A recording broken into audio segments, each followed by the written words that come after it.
guys, so I'm here in Gangnam and I'm on my way to Baylor Clinic kasi magpapa-facial ako.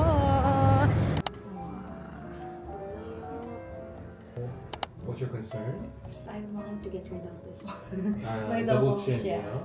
I'm gonna write down my Okay. recommendation here. Yeah. So, done na yung consultation ko with the doctor and ang dami niyang sinabi.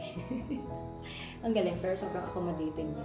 Thank ko yung consultant para alam ko kung ano ipapagawa ko. This will be the Omda lifting that our doctor mentioned. Yeah.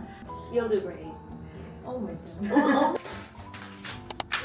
Oh, Hi guys, so mag-start na yung procedure. Ang papagawa ko is on the lifting and facial. So let's wash our face.